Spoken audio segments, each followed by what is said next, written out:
Queria cumprimentar todas, todos, cumprimentar o Luiz, meus queridos amigos aqui dessa mesa de discussão. Antes de mais nada, acho que dizer que nós estamos já há alguns dias, sobretudo desde ontem, né, com a fala do Gastão na abertura, muito tomados acho que por uma questão toda que aqui nos coloca, que é como que a gente lida com um conjunto de questões colocadas nesse cenário, nessa conjuntura, que se apresentam muitas vezes para nós como inexplicáveis, né? A gente consegue explicar tal grau de ação de forças retrógradas sobre políticas públicas, sobre a perspectiva de organização da nossa sociedade, mas acho que a gente tem encontrado aqui respostas. Acho que a mesa de ontem de manhã, sobretudo, foi muito elucidativa nessa direção, e estamos aqui sempre com o desafio político de buscar compreender, entender, e nada mais importante do que a gente estar num dispositivo de roda, de conversa, e por outro lado também estamos todos atiçados aqui numa direção de que resistência é absolutamente fundamental, porque sem a perspectiva da utopia nós ficamos obviamente sem horizonte, mas por outro lado é necessário que construamos alternativas para que essa resistência não seja apenas resistir, mas também produzir na direção de achar alternativas que nos coloquem em outro lugar, em outra perspectiva daquilo que vivemos. Portanto, não é à toa que temos brincado entre nós aqui de que a gente tem quase que tomado todo o espaço da vida por esse tipo de reflexão, e estamos todos nós, em alguma medida, angustiados, né? Estamos com o peso nos ombros, né? Porque acho que também, como foi dito ontem, né, nós não estamos nos eximindo de que responsabilidade também é nossa, por isso que estamos vivendo. Então, acho que é um momento importante de reflexão, um momento de buscar alternativas. O tema que nos foi colocado aqui é um tema muito árduo, né? Muito árduo pensar. Então, nessa conjuntura, assim, outras conjunturas já era um tema árduo pensar o tema da precarização do trabalho, sobretudo focado na discussão da saúde, né? Pensar agora nesse cenário se coloca ainda com dificuldades ainda maiores, né? Portanto, acho que, pelo menos de minha parte, quero fazer alguma intervenção no sentido de colocar reflexões, mas acho que a ideia mais importante é que a gente possa tocar aí na sequência. Vai, alguma coisa. Colocar a discussão aí na sequência. Antes de também falar, dizer que esse tema do trabalho, a organização do trabalho por dentro da política pública de saúde, é um passivo enorme que nós temos no SUS, né? E de um lado, nós não conseguimos definir, que pese isso faça parte da legislação infrainstitucional, né, do SUS, uma política de recursos humanos, uma política para a área do trabalho no campo da saúde, né? E isso em duas direções. Nós não bem definimos qual é o modelo de gestão das organizações do SUS, né, e que pese apontemos a ideia da cogestão como uma direção importante, e portanto nós não definimos isso ainda, e por outro lado nós não conseguimos avançar 1 milímetro sobre o processo da regulação do trabalho no campo da saúde, né? Temos uma miríade de inserções hoje muito complexa, que torna o trabalho bastante complexo, né? Então, pensar a perspectiva de uma carreira única, como o Gastão colocou aqui na abertura, né? Pensar a perspectiva de uma carreira única para o SUS, pensar que tenhamos uma política de desenvolvimento, né, nessa área, são absolutamente fundamentais, e estou colocando elas aqui, então, como discussões nas quais a gente vai ter que, em algumas medidas, lidar com elas, mas não vou tocar, obviamente, essa questão. Eu preparei um texto aqui, eu vou tentar segui-lo para ter um pouco de maior também disciplina aqui na minha fala, né? Eu vou ler, vou fazer alguns comentários, trouxe algumas imagens aqui para a gente refletir, né? No final do ano passado, eu estive aqui em Serra, né, esse querido município aqui perto, e tive com companheiras lá e companheiras do Fórum de Educação Permanente, discutindo a perspectiva da educação permanente no SUS, e sobretudo na discussão lá com o Fórum, né? E eu disse lá, lembrei quando pensava essas palavras aqui, que o mar não estava para peixe, né? E isso foi final do ano passado. E de lá para cá, convenhamos, né, companheiras e companheiros, que o cenário ficou ainda mais complexo. E do ponto de vista do trabalho, do mundo do trabalho, ainda mais desafiador, né? A reforma trabalhista, que entra em vigência agora, daqui a poucos dias, né, que amputa direitos e reordena as relações de trabalho, favorecendo muito quem já é forte nessa relação, são os patrões, foi aprovado. O país, tomado pela cortina de fumaça da corrupção como seu maior problema nacional, né? As elites conseguiram plantar essa discussão, né, de que o maior problema do Brasil são os brasileiros, né, contrariamente do que dizíamos muitos de nós, né, que a solução são os brasileiros, quiseram incutir na nossa percepção nesse momento histórico que o maior problema é a corrupção, né? E, portanto, os brasileiros são tendencialmente, né, corruptos, né? E essa cortina de fumaça faz desconhecer que somos, na verdade, um enorme fosso social, como a gente tem discutido aqui desde ontem, né? E somos igual à Suazilândia, que é um pequeno país africano, tido como um dos países mais pobres do mundo. E o Brasil foi incluído juntamente com a Suazilândia como um dos 10 países que mais concentra renda no mundo.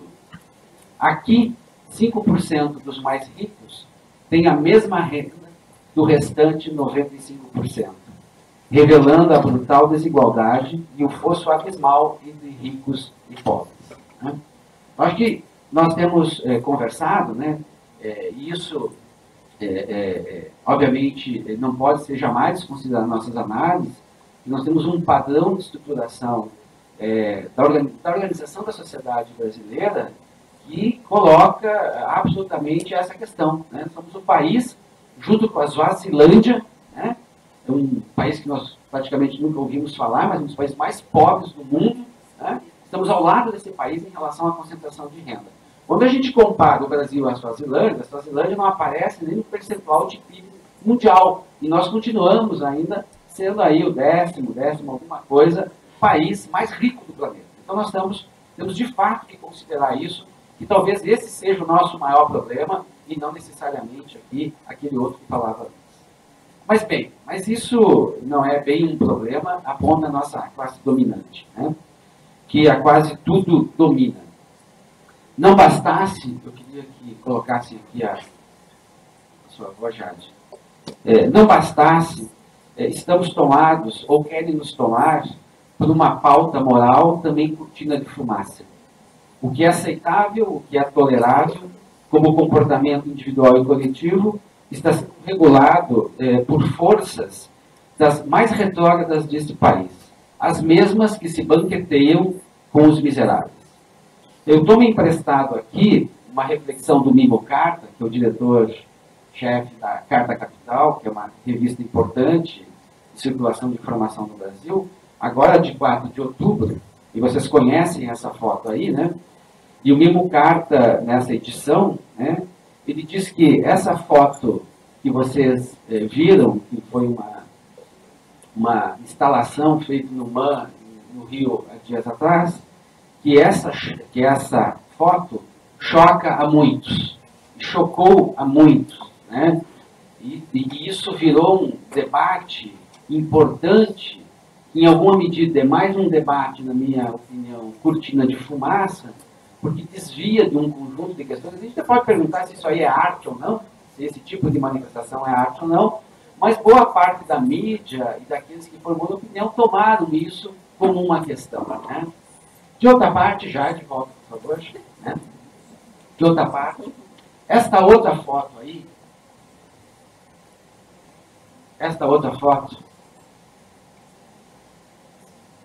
comove a quase ninguém, né? e ela é certamente muito mais frequente, né, do que possamos imaginar, e a gente nem precisa ser convidado por alguém para ir a um museu, né, ou como ontem a Tatiana mostrava as fotos lá, né, em relação à construção, né, do outro como menor à cultura europeia, né, e não precisamos ir em nenhuma instituição para senti-la ou para presenciá-la. Eu tinha verificado outras fotos. No Rio Grande do Sul, por exemplo, a gente vive uma crise institucional e política sem tamanho. E uma das crises importantes no sistema, no Rio Grande do Sul, do sistema carcerário, e nós tínhamos, no início da semana, quando eu estava vindo para cá, 450 gaúchos presos dentro de camburões da polícia. As fotos são chocantes, né? E relatos de presos, e ontem a gente viu que esses presos têm sido presos por crimes muito menores, né?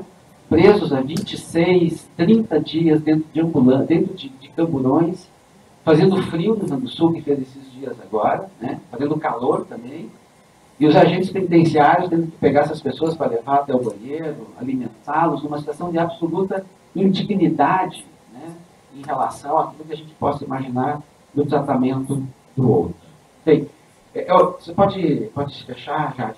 Então, eu acho que a gente tem sido tomado, né, por um conjunto de questões, de um lado a corrupção, do outro lado a discussão de um certo recrudescimento de discussões morais, que nos coloca a questionar sobre comportamentos, mas no fundo, a gente tem muita dificuldade de discutir o conjunto de elementos que nos produzem, que são produtores de um conjunto de mazelas, e acho mesmo que essa é uma questão que nós queremos que falar, que é da humilhação social que parte considerável da população mundial e parte considerável da população brasileira tem passado.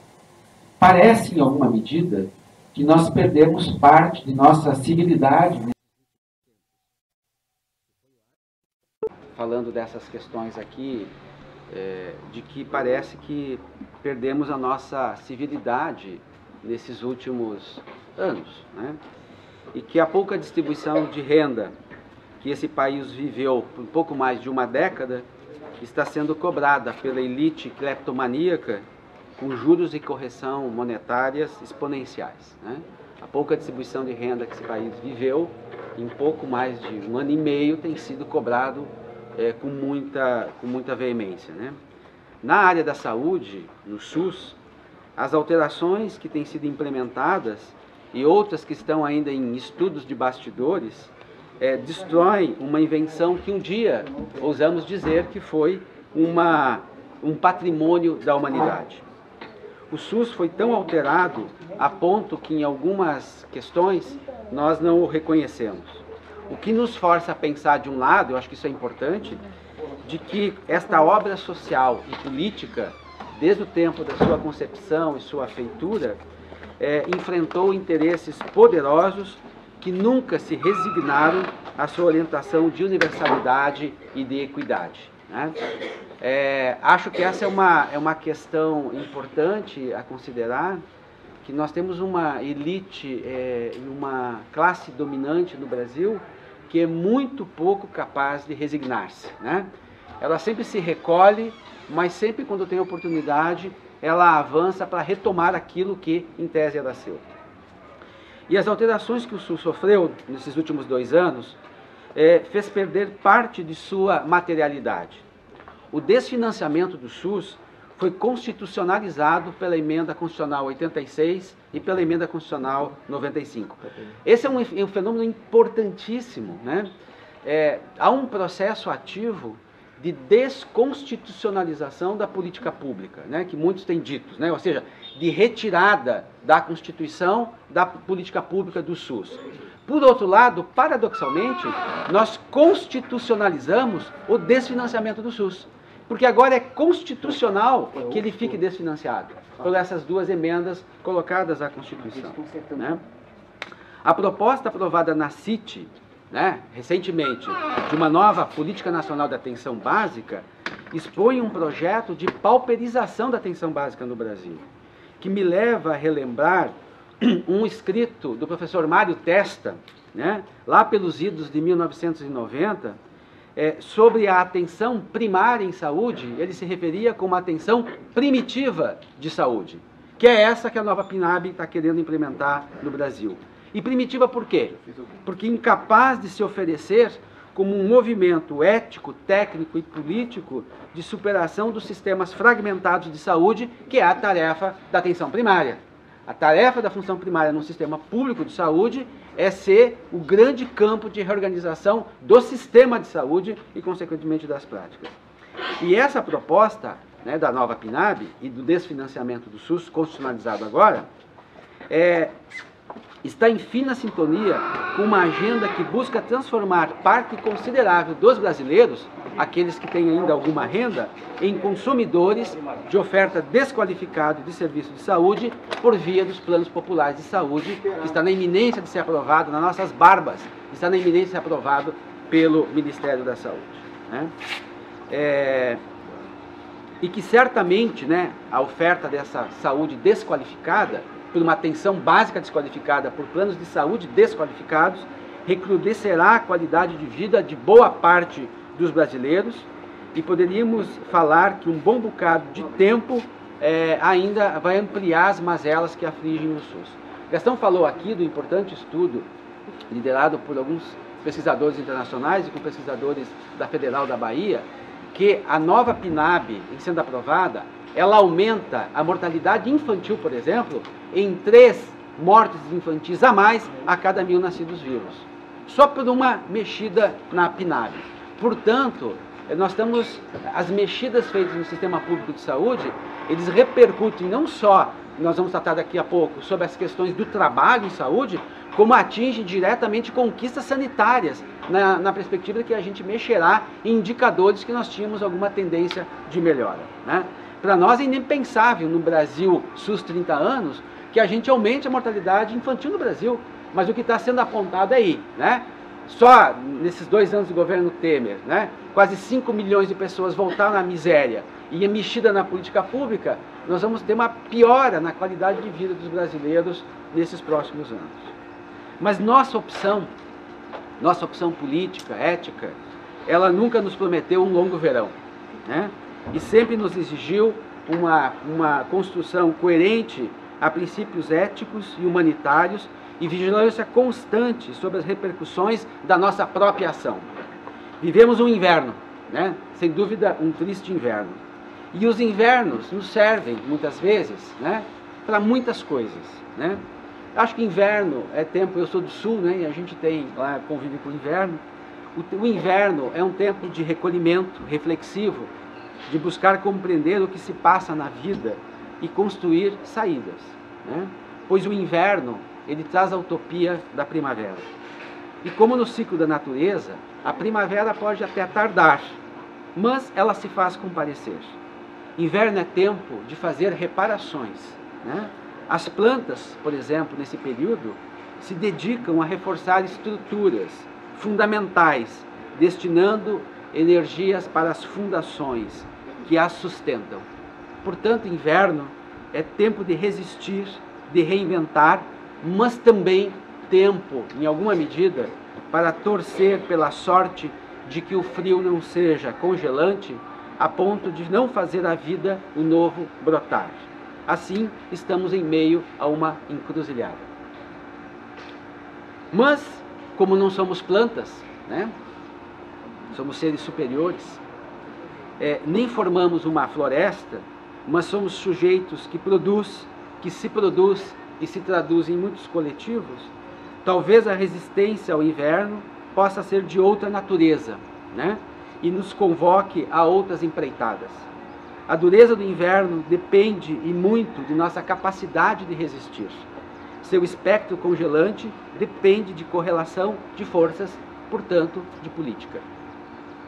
Enquanto na natureza a gente não lida com as forças da natureza, estamos jogados à sorte de um congelamento ou não, ou de um aquecimento ou não, no mundo social e político, nós estamos sempre num sentido de correlação de forças. Imagino que uma das primeiras resistências que temos que exercitar seja a de não fragmentar nossa ação por conta de pequenas diferenças entre nós. Gastão falou aqui, brincando, mas muito seriamente sobre isso, né? Em tempos de prosperidade, essas diferenças e as tensões que geram, elas tornam as produções mais heterogêneas e mais múltiplas, as diferenças entre nós, né, mais múltiplas, fortalecendo-nos como movimento e como política. Nos invernos, talvez essas tensões, elas se apresentam como um gasto desnecessário de energia. Resistir, portanto, tem uma primeira direção: resistir à fragmentação e ir na direção da defesa de proposições, na defesa de teses que aglutinam o campo da saúde coletiva. Haveremos, portanto, que nos resignar à convivência fraterna com aqueles que cultivamos diferença. E talvez eu tenha entendido meu próprio escrito com a mesa da manhã, né, numa espécie, então, de amor mundi, talvez espécie de amor sus. Que cultivamos diferenças e que nesse cenário são tão pequenos que não podemos funcionar por elas e em função delas. Dessa primeira resistência brotam outras. Afinada uma pauta de ação, haveria de se encontrar táticas de resistência ao desmonte das políticas públicas, ao desmonte do Estado democrático brasileiro, o que não é uma tarefa simples. Mas creio que a principal delas está em alguma medida nas nossas mãos. Ou seja, esse não é um cenário apenas de ingovernabilidade, como a gente diz no planejamento. Acho que temos um conjunto de forças que podemos lutar com elas. As práticas de saúde desenvolvidas pelos trabalhadores do SUS podem produzir um efeito revitalizador nesse mundo, nesse inverno triste que vivemos, ampliando possibilidades da construção desde os espaços mais micromolares de nossas sociabilidades, na contramão daquilo que o novo capitalismo tem apostado. O que eu estou querendo dizer aqui? Acho que as práticas de saúde, né, aquelas que nós desenvolvemos do cotidiano, milhões de trabalhadores atuando com milhões de brasileiros e comunidades, talvez seja a maior fortaleza de resistência que nós temos nesse momento. Ampliar as experiências induzidas, patrocinadas e agenciadas pelo SUS, de uma nova experimentação de convívio social, pode ser uma nova utopia. Experimentar possibilidades de acolhida do outro, de seus sofrimentos, medos e angústias, inclusive aquelas que resistimos muitas vezes de incluir, porque os nossos arcabouços teóricos têm dificuldade de lidar e às vezes a gente nem acha que aquilo é um problema de saúde, né? Me refiro aqui aos males da alma produzidos por um sem fim de experimentações cotidianas que retiram potência da vida, a exemplo de todas as formas de violência, de negação e violação de direitos e de exclusão, para a qual devemos buscar novos aportes teórico-metodológicos e lançar mãos de um conjunto extenso de redes de trabalho. Ajudar a produzir nos territórios outras formas de experimentação da vida cotidiana, acionando e promovendo processos coletivos e dialógicos, temos falado aqui sobre isso, né? Favorecendo a produção de narrativas significativas para resistir e para reinventar a vida. Talvez essas últimas, né, ainda nossas principais formas de resistência às ameaças ao SUS, pois para elas nossa governabilidade tem por referência nossa própria autonomia e capacidade de trabalho. Os trabalhadores da saúde têm muita potência e têm muito poder. E acho que essa é uma discussão que nós temos que fazer entre nós. Esses cenários muitas vezes nos colocam como seres absolutamente fragilizados, né? Gente, nós temos uma capacidade e poder técnico, administrativo e da informação que, se usada na direção de promover com outros a acolhida e de produzir com outros a amálgama que é a acolhida do sofrimento, certamente nos fortalecerá como política pública. Mas o que a precarização do trabalho tem a ver com tudo isso?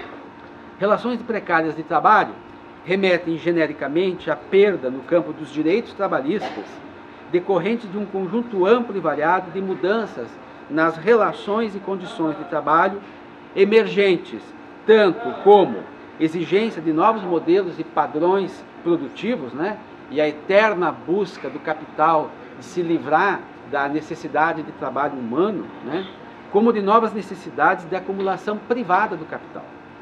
Em resposta aos processos de competição e de concorrência econômica que se expressam por sucessivas crises de realização do capital, e nós estamos vivendo uma longa crise de realização do capital, que já faz pelo menos uma década, né? Precarizar o trabalho, portanto, é uma necessidade do capital. Então nós não estamos vivendo algo como um processo secundário na trama e na dramática de realização das relações pelo capital. Precarizar o trabalho é uma condição da realização da mais-valia. Mas uma pergunta que acho que é importante é a gente perguntar por que é mesmo que nós trabalhamos? Por que trabalhamos, né? Eu tenho feito com frequência essa pergunta com meus alunos, né? Digo, mas por que é mesmo que a gente trabalha, né? As respostas, invariavelmente, elas apontam sua realização, porque a gente trabalha, para a realização de necessidades, né? Como meio de satisfação de necessidades. E trabalhamos, obviamente, os alunos sabem disso, porque a gente traduz essa discussão, porque a gente não é detentor dos meios de produção, né? Portanto, nós detemos força de trabalho, e essa força de trabalho na relação é que produz o trabalho, né?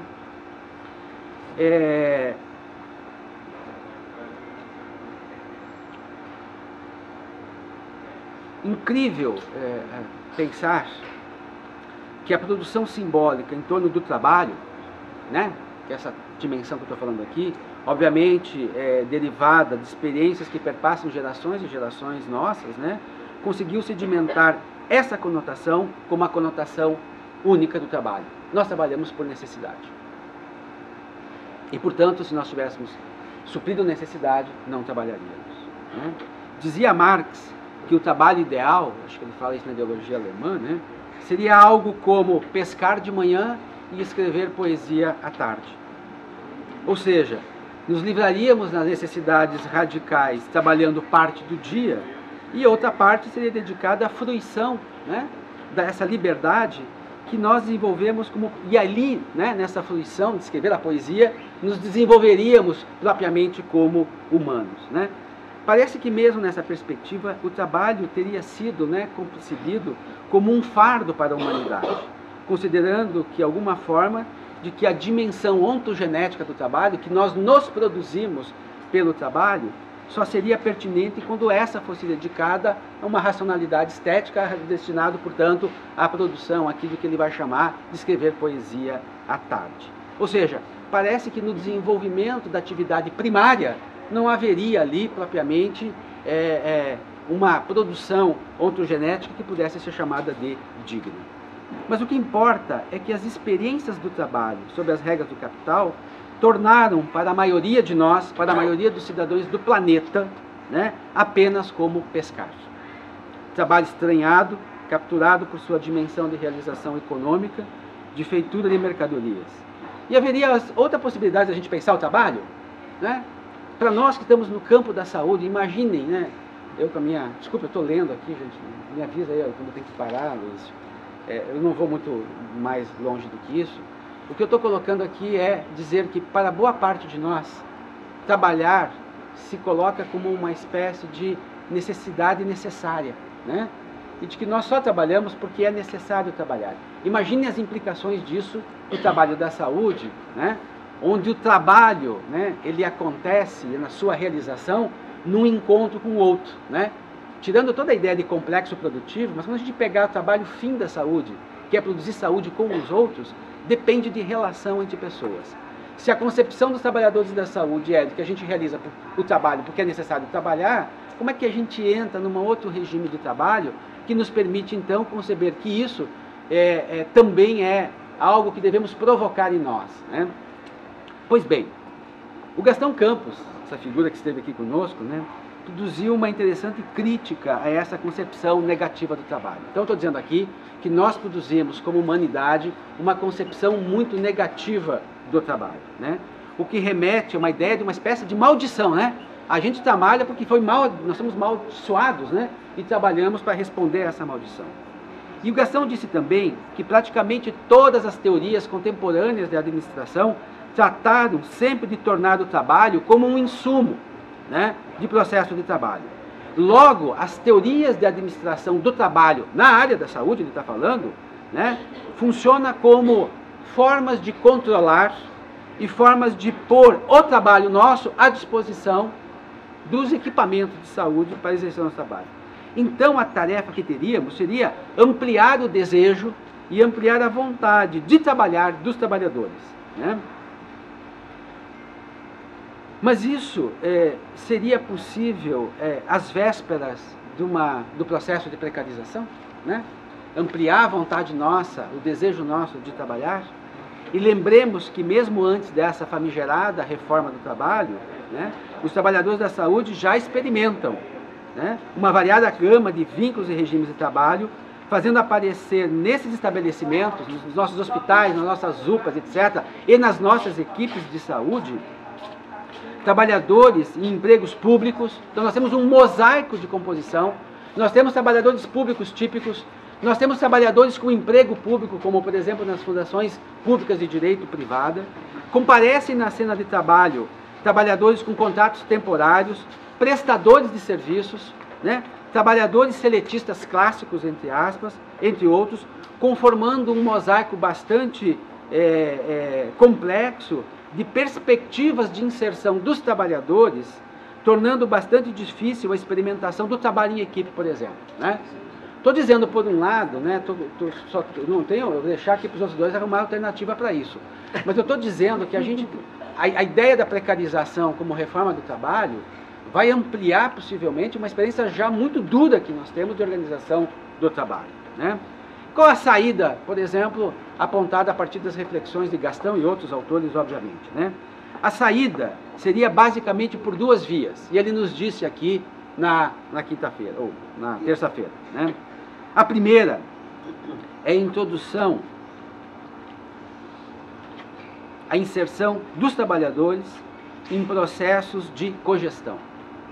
Não há saída, eu imagino, e eu me filio a essa tese, da gente reconstruir outras relações mais fraternas no trabalho, né? E mais capazes de resistir essa perspectiva do desmonte, se não for pela perspectiva da gente construir outras experiências reconhecidas no meu trabalho.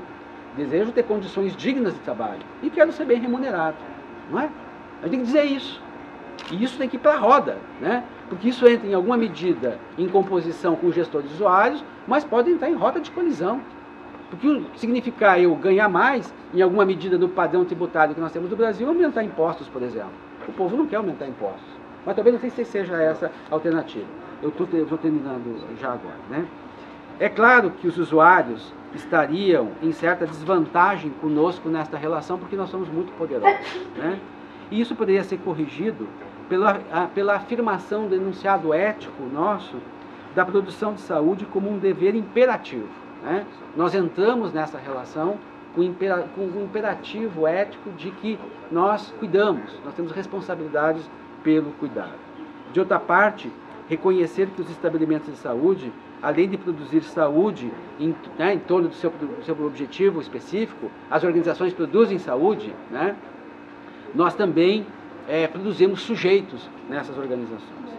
Essas perspectivas alargam, na minha perspectiva, no meu entendimento, os sentidos do trabalho e do trabalhar em saúde. Quando a gente amplia essa experiência cogestiva, a gente amplia sentido do trabalho e também do que seja trabalhar. E acho que a gente poderia ultrapassar a dimensão, então, apenas do pescar, né? Ampliando a perspectiva de se lidar com padrões bastante degradados de trabalho que a gente tem experimentado, né? Que encontra na precarização sua expressão maior. Todavia, esse exercício se coloca como uma condição de contingência, porque apenas a possibilidade de resistir, né? Se a nossa perspectiva de SUS é apenas resistir, eu acho que a gente resistir a essas relações precarizadas, né? Essa ação de resistência ad infinitum, como horizonte utópico para nós, ela é incompatível com a ideia de exigência de produção de saúde conforme a gente produziu no SUS. O que eu estou querendo dizer aqui, que resistir é absolutamente fundamental, mas resistir com uma perspectiva de utopia é impossível a gente pensar, né? Eu estou dizendo aqui que a gente vai ter que lidar com a perspectiva da precarização, lutar, obviamente, do ponto de vista de superá-la, mas ela é uma condição que nos afeta hoje, né? E esse afetar hoje significa reinventar o próprio trabalho. Assim, para terminar mesmo, a luta política pela reinserção da institucionalidade do SUS ganha os contornos de uma agenda macropolítica, né?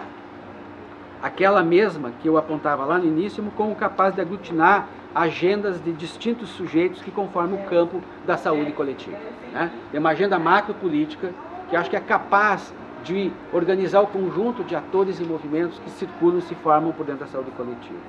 Mas junto a essa perspectiva macropolítica, onde a gente tem uma governabilidade talvez bastante pequena hoje, lembremos que é imensamente desejável se manter como ação de militância nossa capacidade de produzir saúde desde uma ação mais clínica e profissional, tanto nas relações que estabelecemos com o usuário no singular, na clínica que estabelecemos com cada um, como com esse sujeito no plural, nos coletivos, nas comunidades. Obrigado, desculpe ter me alongado.